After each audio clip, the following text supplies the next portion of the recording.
ಎಲ್ರಿಗೂ ನಮಸ್ಕಾರ. ತುಂಬ ಜನ ಡಿ ಎಮ್ ಮಾಡಿ ಕೇಳ್ತಾ ಇದ್ರಿ, ಮೊಡವೆ ಬಂದು ಹೋದ ಜಾಗದಲ್ಲಿ ಹೋಲ್ ಥರ ಇದೆ, ಹಾಗೆ ನನ್ನ ಮುಖದಲ್ಲಿ ಬಂಗಿದೆ, ಇದನ್ನು ಹೋಗೋಕ್ಕೆ ಏನು ಮಾಡಬೇಕು ಅಂತ. ಆಲ್ರೆಡಿ ನಾನು ಹಳೆ ವೀಡಿಯೋದಲ್ಲಿ ಹೇಳಿದ್ದೀನಿ, ಯೂಟ್ಯೂಬಲ್ಲಿ ಲಾಂಗ್ ವೀಡಿಯೋ ಕೂಡ ಹಾಕಿದ್ದೀನಿ, ಖಂಡಿತ ಚೆಕ್ ಮಾಡಿ. ಹಾಗೆ ಲಿಂಕ್ ಕೂಡ ಹಾಕಿರ್ತೀನಿ. ಇನ್ನು ಈ ಕಕ್ಕೆ ಕಾಯಿನ ಬಳಸ್ಕೊಂಡು ನಾವು ಯಾವ ರೀತಿಯಾಗಿ ಹೇರ್ ಪ್ಯಾಕ್ ಮಾಡಬೇಕು, ಹಾಗೆ ನಾವು ಹೇರ್ ಸಿರಮ್ ಕೂಡ ಮಾಡ್ಕೊಬೋದು ಅನ್ನೋದನ್ನೇ ಎಲ್ಲ ಕೂಡ ಈ ವಿಡಿಯೋದಲ್ಲಿ ಹೇಳ್ತೀನಿ.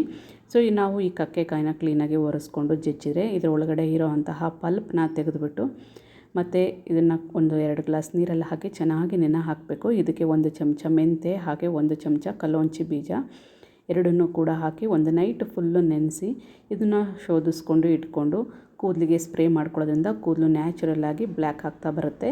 ಹಾಗೆ ಇದನ್ನು ನಾವು ಯಾವಾಗ ಬೇಕಾದರೂ ಹಾಕೋಬೋದು. ಇದನ್ನು ಹಾಕ್ಕೊಂಡು ಸ್ನಾನ ಮಾಡಬೇಕು ಅನ್ನೋ ಥರನೇ ಏನಿಲ್ಲ. ಇನ್ನು ಹೇರ್ ಪ್ಯಾಕ್ ಹಾಕಬೇಕು ಅಂತ ಬಂದರೆ ಕೂದಲು ಕಪ್ಪಾಗಲಿಕ್ಕೆ ಹಿಂದಿ ಜೊತೆಗೆ ಇದನ್ನು ನೆನೆಸ್ಕೊಂಡಿರೋ ಅಷ್ಟನ್ನು ಕೂಡ ಚೆನ್ನಾಗಿ ಕುದಿಸಿ ಅದ್ರ ಜೊತೆಗೆ 1 ಚಮಚ ನಲ್ಲಿಕಾಯಿ ಪುಡಿಯನ್ನು ಹಾಕಿ ಚೆನ್ನಾಗಿ ಕಲಿಸ್ಬಿಟ್ಟು ಒಂದು ನೈಟ್ ಹಾಗೆ ಬಿಟ್ಟು ನೆಕ್ಸ್ಟ್ ಡೇ ಇದನ್ನು ಕೂದಲಿಗೆ ಹಾಕ್ಕೊಳ್ಳೋದ್ರಿಂದ ಕೂದಲು ನ್ಯಾಚುರಲ್ಲಾಗಿ ಕಪ್ಪಾಗ್ತಾ ಬರುತ್ತೆ.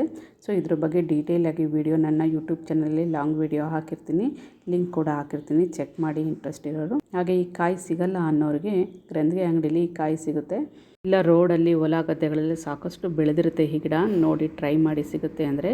ಸೊ ಈ ವಿಡಿಯೋ ನಿಮ್ಗೆ ಇಷ್ಟ ಆದರೆ ನನ್ನ ಪೇಜ್ನ ಫಾಲೋ ಮಾಡಿ.